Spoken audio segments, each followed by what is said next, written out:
Bismillahirrahmanirrahim. Assalamualaikum warahmatullahi wabarakatuh. Selamat pagi, siang, sore, Bapak atau Ibu dosen pengampu mata kuliah responsi interpretasi citra dan juga kakak asisten praktikum dari praktikum interpretasi citra.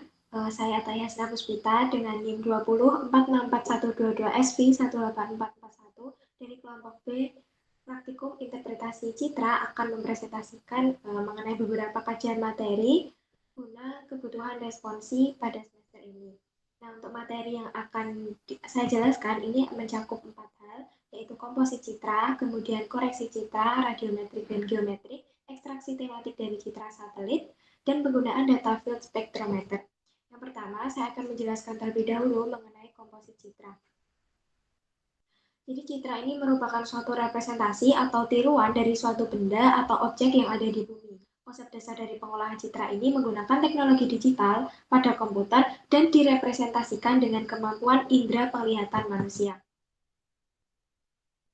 Nah, untuk karakteristik citra secara umum ini terbagi menjadi beberapa faktor, yaitu ada piksel, kontras, dan juga resolusi. Piksel ini merupakan elemen terkecil yang ada pada sistem citra dan biasanya belum diproses, itu akan dilakukan penyimpanan dalam bentuk grayscale. Citra grayscale ini memiliki skala dari warna hitam ke putih dengan memiliki derajat keabuan yang berbeda-beda. Dalam penginderaan jauh, skala yang dipakai adalah memiliki nilai 256 dalam bentuk grayscale, yaitu nilai 0 untuk warna hitam dan nilai 255 merepresentasikan warna putih. Piksel ini juga merepresentasikan warna komposit yang merupakan hasil dari kombinasi tiga band sekaligus. Nah, untuk kontras ini dapat terlihat karena adanya perbedaan brightness antara benda dengan objek lain yang ada di sekelilingnya pada sebuah citra. Benda atau objek yang terekam oleh citra ini mudah untuk diidentifikasi jika terdapat kontras yang sangat jelas antara objek-objek yang ada. Resolusi yang digunakan dalam sebuah citra pun faktor yang menunjukkan ini adalah faktor yang menunjukkan level kedetailan yang dimiliki oleh citra tersebut. Dan setiap citra ini memiliki resolusi yang berbeda-beda. Resolusi citra ini sendiri juga terbagi lagi menjadi beberapa jenis, yaitu spasial, temporal, spektral, dan radiometrik. Nah, untuk pembuatan komposit citra ini, yang tentu saja itu adalah persiapan alat dan bahan. Jadi di sini menggunakan citra OpView 3 dan juga citra Lasa 8. Jadi untuk karakteristik citra Lasa 8 ini memiliki sensor oli yang memiliki kanal-kanal spektral menyerupai sensor ITM. Yang sebelumnya terdapat dalam citra Lasa 7. Citra Lasa ini juga memiliki satu kanal inframerah jarak dekat dan 7 kanal tampak reflektif meliputi panjang gelombang yang direfleksikan oleh objek-objek yang ada di permukaan bumi yang memiliki resolusi spasial yang sama. Nah, untuk karakteristik citra OpView 3 ini sendiri juga memiliki resolusi spasial sebesar 1 meter pankromatik dan 4 meter multispektral. Citra ini merupakan citra pertama yang memiliki resolusi spasial tinggi ada di angkasa. Penggunaan resolusi spasial 1 meter pankromatik digunakan untuk menampilkan pemetaan rumah dan transportasi. Nah, selanjutnya, ini komposit citra ini terbagi menjadi 3, yaitu ada RGB 432, 543, 57, dan 573. Jadi, pembuatannya ini dilakukan secara berurutan. Jadi, untuk RGB 432 berarti yang di atas adalah band 4, band 3, dan band 2, kemudian seterusnya. Hal ini harus diurutkan karena akan berpengaruh pada hasil akhirnya. Nah, untuk kajiannya ini, representasi yang akan saya jelaskan ini mengenai vegetasi, sungai, dan juga jalan. Yang pertama ada RGB 432 atau True Color Composite. Seperti yang dilihat pada gambar, jadi untuk vegetasi ini warna hijau digunakan untuk merepresentasikan objek vegetasi, kemudian semakin gelap warnanya, maka kerapatannya akan semakin tinggi, yang menandakan tingkat kesuburannya pun bagus dan sesuai dengan keadaan nyata, sehingga mudah untuk diidentifikasi. Untuk jalan, representasi jalan ini, pola dan bentuk jalannya dapat terlihat dengan jelas, seperti pada gambar, serta penyajiannya ini menggunakan warna coklat atau abu-abu untuk mempermudah dalam penangkapan informasi dan direpresentasikan sesuai dengan keadaan nyata. Untuk sungai, ini disajikan dalam bentuk sesuai dengan keadaan nyata, dan juga, sehingga mudah untuk diidentifikasi karena pola dan bentuknya ini dapat terlihat dengan jelas, seperti pada gambar seperti ini.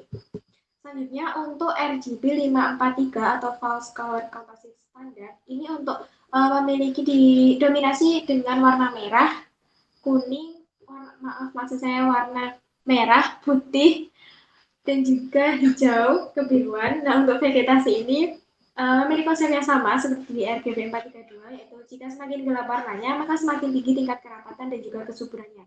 Warna yang digunakan ini adalah warna merah sehingga mudah untuk dilakukan identifikasi. Kemudian untuk jalan, ini jika dilihat dari warnanya, maka akan sulit untuk diidentifikasi karena objek jalan yang direpresentasikan ini warnanya sama dengan objek bangunan. Kemudian untuk jalan, ini direpresentasikan dengan warna hijau kebiruan yang pola dan bentuknya ini dapat diamati dengan baik, seperti yang ada pada gambar. Selanjutnya untuk RGB yang lain ini ada RGB 573 atau false color capacity standar. Untuk vegetasi ini memiliki konsep yang sama seperti sebelumnya, yaitu semakin gelap warnanya maka akan semakin tinggi nilai kerapatannya dan kesuburannya. Dan warna yang digunakan ini juga warna merah seperti yang di sebelumnya di 543, jadi mudah untuk dilakukan identifikasi. Untuk jalan ini jika hanya dilihat dari segi warna juga akan sulit diidentifikasi karena sama seperti di RGB 543 ini warna jalan dan bangunan ini warnanya sama. Untuk sungai ini direpresentasikan dengan warna hijau kebiruan yang pola dan bentuknya dapat diamati dengan baik. Ini lebih tajam dari yang RGB tadi. Nah, untuk representasi dari masing-masing objek ini karena sudah dijelaskan sebelumnya bahwa citra ini diimplementasikan dengan panca indera, jadi sesuai dengan apa yang dilihat oleh mata manusia. Selanjutnya, saya akan menjelaskan mengenai koreksi citra untuk radiometrik dan juga geometrik. Yang pertama, ini mengenai koreksi radiometrik. Jadi, koreksi radiometrik ini merupakan suatu proses gambar digital yang dilakukan untuk meningkatkan kecerahan. Nah, tujuan utamanya ini untuk mengurangi kesalahan dari nilai kecerahan dari suatu gambar yang didapatkan. Kesalahan dimaksud ini dapat bersifat ekstrinsik atau dari faktor luar, yaitu variabel yang ada di alam seperti hanya gangguan atmosfer atau bisa juga variasi topografi. Proses koreksi ini terdiri dari koreksi efek-efek yang sering berhubungan dengan sensor yang digunakan untuk meningkatkan kontras setiap piksel dari citra tersebut. Nah, kemudian proses koreksi radiometrik ini terdapat beberapa tahapan, yaitu ada proses penyesuaian histogram, koreksi at sensor radians, koreksi at sensor reflectance, dan juga dark object subtraction atau biasa disingkat dengan DOS. Yang pertama, ini merupakan penyesuaian histogram. Jadi, ini menggunakan nilai minimum yang didapatkan dari perekaman citra masing-masing band. Jadi, ini untuk masing-masing band dari band 1 sampai dengan band 11, ini dilihat hasil minimum dan maksimumnya pada hasil statistiknya dengan menggunakan yang ada di pengecekan QuickStat. Kemudian prinsip dari penyesuaian histogram ini adalah mengamati nilai pixel minimum dari masing-masing band citra yang dianggap sebagai nilai bias minimum. Nilai minimum ini dihasilkan ini dilakukan secara maksimal untuk mengurangi nilai pixel sehingga hasil akhir nanti penyesuaian histogramnya adalah 0. Nah, ketika di load ini warnanya lebih terang daripada sebelumnya dan memiliki nilai statistik mengenai minimal, maksimum, dan min yang berbeda dari sebelumnya. Jadi di sini melakukan bandmap, memasukkan bandmapnya yaitu B1 dikurangi dengan nilai minimumnya, kemudian dilakukan bandfiring dengan citra asli dan hasilnya akan mengalami warna yang lebih terang daripada sebelumnya. Kemudian untuk at sensor radians ini mengacu pada metadata yang sudah diberikan, yang sudah ada. Nah, untuk rumus formulanya ini seperti ini. Jadi ini koreksi ini dilakukan untuk menyimpan kalibrasi radiometrik. Dilakukan untuk mengubah data citra yang biasanya disimpan dalam digital number ke dalam radian sehingga disebut dengan transformasi nilai DN atau digital number. Nah, nilai radians ini dihasilkan untuk digunakan untuk mengolah data yang berhubungan dengan suhu permukaan. Identifikasinya pun dilakukan untuk menyelaraskan hasil sebelum koreksi dengan setelah koreksi. Nah, untuk yang ketiga ini ada at sensor reflectance, yaitu sama memasukkan rumus-rumus yang ada di nilainya ini dihasilkan dari metadata sebelumnya. Nah, untuk rumus formulanya ini seperti ini. Kemudian ada beberapa faktor yang mempengaruhi. Jadi yaitu ada jarak bumi matahari, kemudian ada sudut jatuh sinar matahari, dan juga gangguan atau kondisi dari atmosfer. Nah, pertama ini seperti tadi yaitu mengisikan bandmapnya, kemudian di-add tulis, lalu dilakukan bandfiring. Selanjutnya untuk hasil dari koreksi ini adalah memiliki warna penerapannya ini dapat terlihat pada band 5 ketika awan berwarna cerah dan daratan ini tampak lebih gelap pada area yang tidak tertutup awan. Maka dalam penerapan ini berfungsi untuk menghilangkan awan tipis tersebut. Nah, selanjutnya ini ada metode DOS atau Data Object Subtraction. Nah, metode DOS ini dilakukan untuk memperbaiki nilai radiometrik berupa nilai piksel pada citra yang dapat terjadi karena adanya gangguan atmosfer. Faktor gangguan ini menjadikan objek berwarna gelap dan memiliki nilai piksel 0. Namun, jika yang terjadi pada data bahwa objek yang berwarna gelap nilai pikselnya bukan 0, berarti objek tersebut terdapat bias sehingga perlu dilakukan koreksi dengan metode DOS. Jadi yang pertama ini melakukan dark pixel terlebih dahulu, kemudian melakukan pengaturan basis subtraksi, yaitu dengan memilih band minimum. Hasil yang diperoleh dari menu DOS ini adalah citranya tampak lebih gelap dari sebelumnya dan nilai yang didapatkan dari hasil koreksi lebih kecil daripada sebelumnya. Jadi ini prosesnya harus hati-hati karena ada band pairing ini menggunakan citra asli dan juga menggunakan citra hasil koreksi radians atau koreksi sebelumnya. Nah, untuk koreksi selanjutnya ini mengenai koreksi geometrik. Koreksi geometrik ini merupakan proses transformasi citra hasil dari penginderaan jauh yang menyebabkan citra tersebut memiliki sifat-sifat peta dalam bentuk skala dan proyeksi. Koreksi ini digunakan untuk menghilangkan adanya distorsi geometrik pada foto citra dan memiliki tujuan untuk memperbaiki distorsi posisi tersebut dengan cara meletakkan elemen citra tersebut pada posisi planimetrik sehingga citra memiliki kenamakan yang sesuai dengan aslinya. Nah, untuk prosesnya ini ada dua, yaitu image to image dan juga image to map. Nah, untuk image to image ini menggunakan NV yang bukan klasik, jadinya melakukan data citra untuk citra asli dan juga untuk citra belum terkoreksi. Nah, seperti yang ada di gambar, ini belum terkoreksi dan juga citra asli. Nah, selanjutnya ini melakukan pengaturan data manager baik di citra asli maupun di citra belum terkoreksi mengenai band-nya ya. Jadi RGB-nya untuk band 3 warna merah, band 2 warna hijau, dan juga untuk band 1 ini warna biru. Selanjutnya ini melakukan registration workflow. Jadinya untuk base image-nya ini citra asli, kemudian web image file-nya ini citra belum terkoreksi. Karena nantinya akan dilakukan pembuatan GCP, titik-titik GCP di masing-masing citra. Nah, selanjutnya untuk mengenai image to image atau image to image ini dilakukan menggunakan NV klasik, yaitu dengan melakukan add file sama seperti untuk melakukan load band sebelumnya. Nah, ini untuk load bandnya ini menggunakan RGB color sehingga terjadi hasil citra seperti ini. Nah, yang pertama ini melakukan registrasi GCP. Nah, karena dikoreksi geometrik ini, dikoreksi image to map ini memanfaatkan titik kontrol yang digunakan untuk merektifikasi citra ke dalam sebuah datum dan sistem proyeksi peta. Sehingga dilakukan juga Google Maps untuk mencari titik-titik koordinat tersebut dan juga melakukan konversi datum WGS 84 dan zona 49S. Nah, ini nantinya untuk registrasi GCP ini membutuhkan titik koordinat sehingga nanti mencari titik koordinat di GPS dulu, kemudian melakukan konversinya menggunakan website yang telah disediakan. Kemudian hasil dari konversinya dimasukkan ke dalam registrasi GCP. Selanjutnya melakukan web file. Ya, untuk web file ini sudah didapatkan sekitar lebih dari satu ya, pasti lebih dari satu, lebih dari dua, beberapa titik yang sudah dicari dan juga sudah dikonversi. Dan ini terdapat listnya untuk GCP image to map GCP listnya dan juga ini untuk hasil dari load band-nya.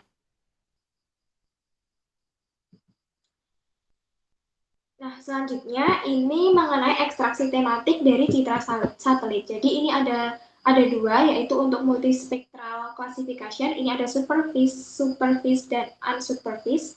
Kemudian ada object based image analysis atau OBA. Ya, yang pertama ini saya akan menjelaskan terlebih dahulu mengenai multispectral classification.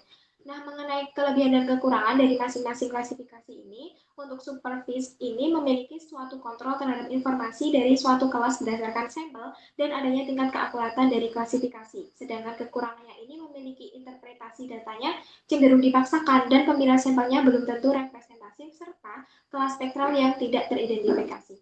Selanjutnya untuk keunggulan dari metode unsupervised, ini adalah kesalahan yang dilakukan oleh operator dapat diminimalisir dan klasifikasi simbolisasinya ini dianggap sebagai distinct unit.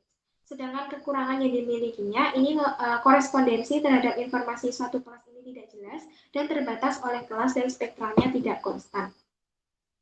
Kemudian untuk supervised ini ada dua, yaitu isodata dan juga Cummins. Dan untuk unsupervised ini ada likelihood dan parallelepiped dan juga Mahalanobis. Yang pertama, ini maximum distance. Jadi klasifikasi maximum distance atau likelihood ini memiliki dasar pengamatan algoritmanya secara statistik parametrik yang memiliki asumsi bahwa bentuk kurva kepadatan dapat diketahui dan data penginderaan jauh yang dihasilkan terdistribusi secara normal. Jadi keunggulan dari klasifikasi ini adalah mampu mengevaluasi hasil kuantitatif varian maupun korelasi dari pola tanggapan spektral yang tidak dikenalinya. Nah, ini dapat dilihat ada warna chain yang berada di bagian wilayah Bantul, kemudian yang di dekat Kulon Progo ini terdapat representasi objek warna biru, kuning, dan juga hijau muda. Yang kedua ada minimum distance, yakni suatu klasifikasi yang menggunakan strategi paling sederhana dan terbimbing, yaitu menentukan nilai rata-rata setiap kelas yang disebut dengan mean vector atau rata-rata vektor. Nah, seperti yang terlihat pada gambar, jadi minimum distance ini persebarannya lebih merata, yaitu warna chain ini mendominasi dan yang lainnya ini terdapat warna kuning yang sedikit sekali di bagian bawah mendekati Samudra Hindia, ada juga warna biru tua, ada juga warna ungu dan warna hijau muda. Kemudian untuk Mahalanobis distance ini menunjukkan suatu jarak dari observasi rata-rata seluruh variabel yang terdapat dalam sebuah ruang dimensional. Mahalanobis ini suatu metode yang digunakan dalam konsep statistika untuk menghasilkan data dengan jarak tertentu terhadap rataan sehingga diperoleh suatu penyebaran data yang memiliki suatu pola terhadap nilai rataan. Nah, ini hampir sama dengan yang pertama tadi, yaitu bahwa warna chain ini mendominasi di wilayah Bantul dan yang di sekitar dekat Kulon Progo ini terdapat vegetasi warna kuning, warna biru tua, dan ada sedikit warna hijau muda. Selanjutnya, ini adalah parallelepiped distance, yang ini merupakan suatu metode yang menggunakan aturan keputusan yang bersifat sederhana, yang batas-batas keputusan tersebut merupakan parallelepiped n dimensi dalam suatu ruang data gambar yang ditentukan oleh batas deviasi standar dari rata-rata kelas yang dipilih. Nah, seperti yang dilihat, untuk parallelepiped distance ini terdapat warna hitam yang agak mencolok dan juga hampir mendominasi, namun di sini rata ya, ada warna hijau muda, kemudian ada warna hitam dan juga warna can yang tetap mendominasi di wilayah bagian Bantul. Selanjutnya untuk metode isodata. Nah, untuk metode isodata ini salah satu yang digunakan ini formula untuk mengelompokkan piksel-piksel pada citra multispektral sehingga menghasilkan gugus-gugus homogen. Nah, pengambilan sampel yang dilakukan ini mempertimbangkan luas skala dan luas area ditentukan berdasarkan suatu persamaan. Warna ini yang direpresentasikan ini tidak sevariatif yang dimiliki oleh metode unsupervised. Nah, keunggulan dari metode ini adalah proses iterasinya. Jadi dapat dilihat ini warnanya yang mendominasi warna ungu ya, ungu tua dan juga ungu muda, dan ada sedikit warna cair berbeda dengan yang di metode unsupervised tadi. Kemudian ada Cummins. Jadi metode Cummins ini proses klasterisasinya sangat cepat, sensitif, dan memungkinkan suatu klaster tidak memiliki anggota. Metode ini melakukan clustering secara iteratif dan pada hasil akhirnya akan menghasilkan satu cara pengelompokan saja. Algoritma ini bertujuan untuk membagi data ke dalam beberapa kelompok yang menerima masukan berupa data tanpa diberikan label kelas.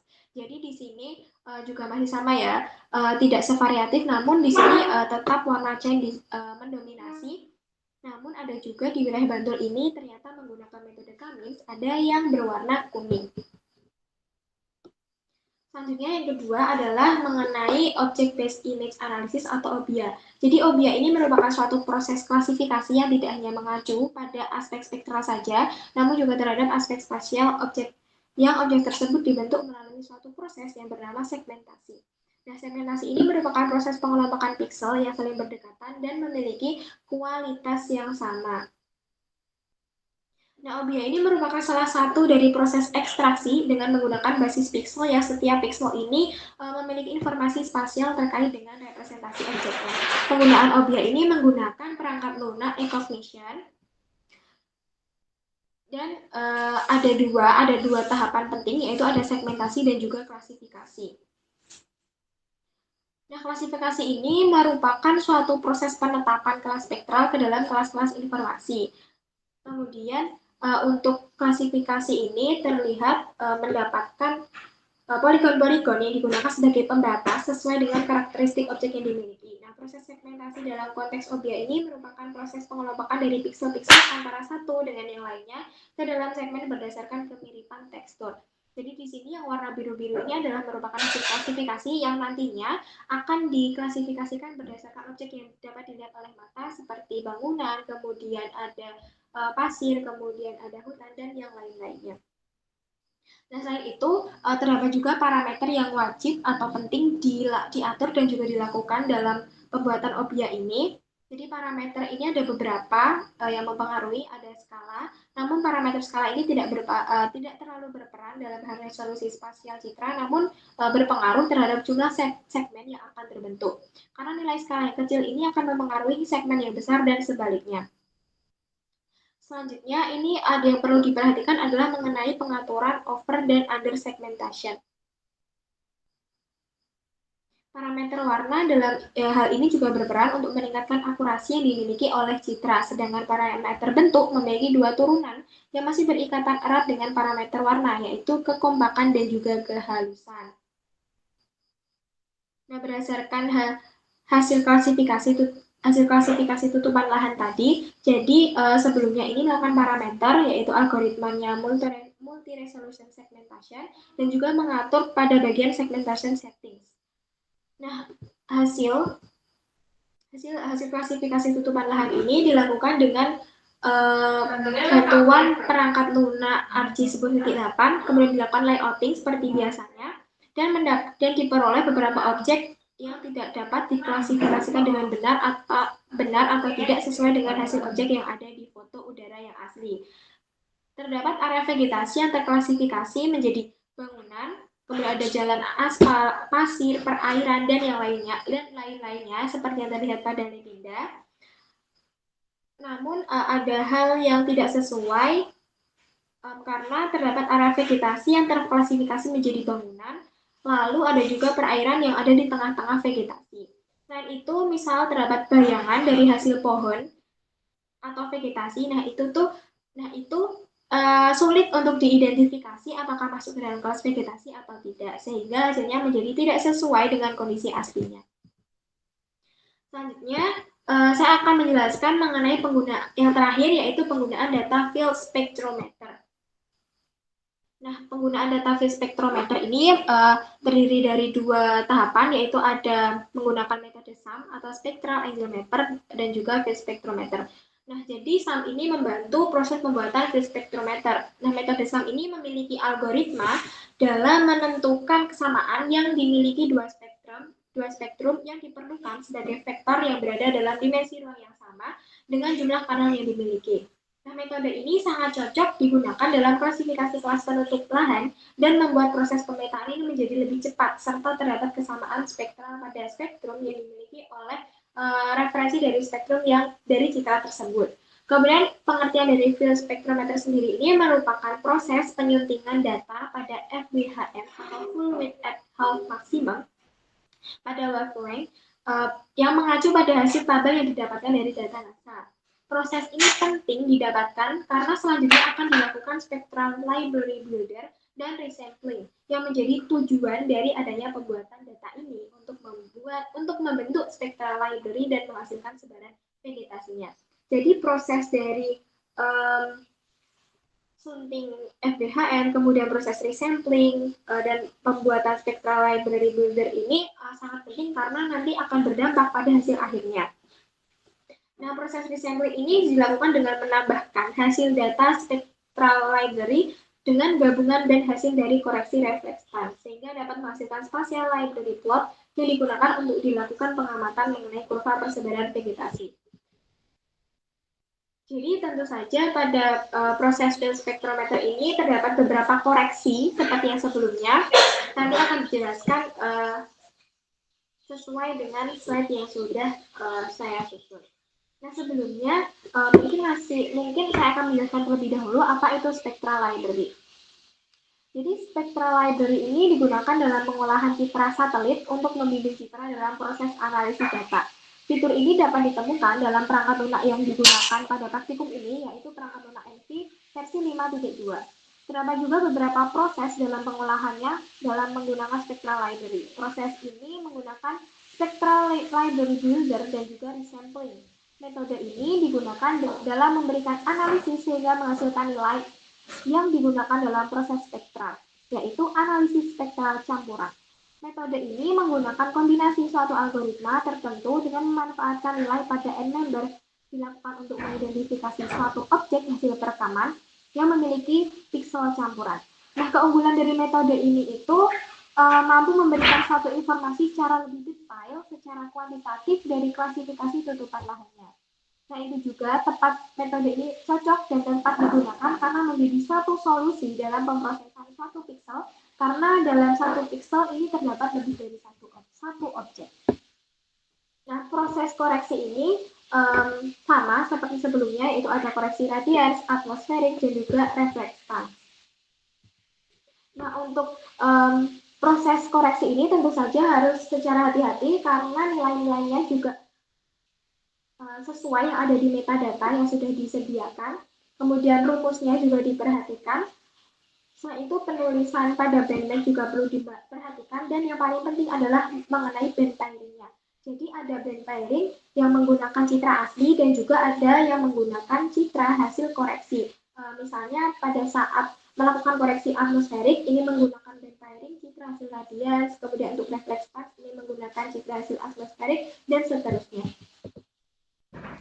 Kemudian selanjutnya ini melakukan penggabungan hasil koreksi refleksan. Jadi ketika melakukan penyuntingan FDHM tadi yang sudah dijelaskan pada wavelength, ini melakukan penggabungan terlebih dahulu mengenai hasil koreksi refleksan. Nah, kemudian untuk pembuatan nilai FDHM ini berasal dari selisih upper dan lower. Jadi upper dikurangi dengan nilai dari lower. Jadi ini dilakukan pada bandmap dan juga dilakukan pada salah satu fitur yang ada di NV yang digunakan untuk melakukan penyuntingan FDHM.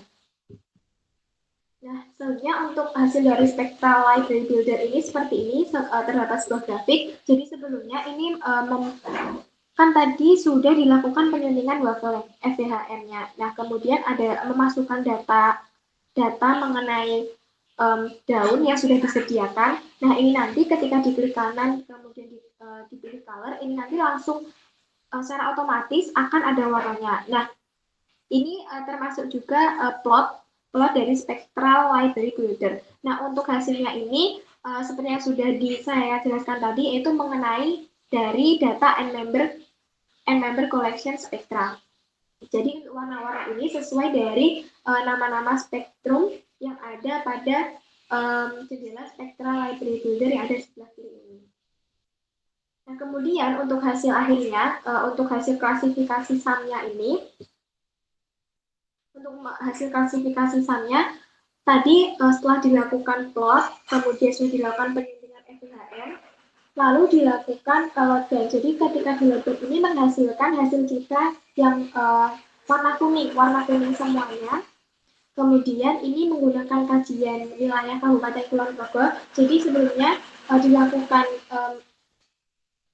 ekspor data terlebih dahulu ke dalam formatif agar dapat dibaca oleh perangkat lunak ARSI 10.8. Nah, pada hal ini dilakukan layouting seperti biasanya, layout standar, terdapat informasi seperti peta secara lengkap, ada legenda, kemudian isi peta, sistem proyeksinya, sumber data, dan lain-lainnya. Ini menghasilkan yang di bagian wilayah Kulon Progo ini peta persebaran sebagian vegetasinya menggunakan klasifikasi spektral angle mapper. Ini terdapat kokos nugifera atau kelapa yang ada di sebelah kiri atas seperti titik-titik ini. Nah, untuk lebih memudahkan tampilannya dan juga lebih menarik tampilannya, ini menggunakan tampilan basemap. Nah, sebelum saya mengakhiri presentasi ini, sebagian besar penggunaan datanya pada praktikum interpretasi kita ini menggunakan Landsat 8. Nah, alasan penggunaan citra Landsat 8 ini karena Citra ini menyajikan hasil perekaman fotonya yang cukup luas dan proses pengolahan datanya mudah dilakukan dan juga mudah untuk dipahami terkait dengan hasil pengamatannya. Koreksinya pun dilakukan yang pertama ini mengenai koreksi radiometrik, kemudian koreksi atmosferik, reflektan, dan seterusnya. Nah, ini pengolahan datanya ini cukup mudah, dipandang cukup mudah daripada citra-citra yang lainnya yang sudah dikaji.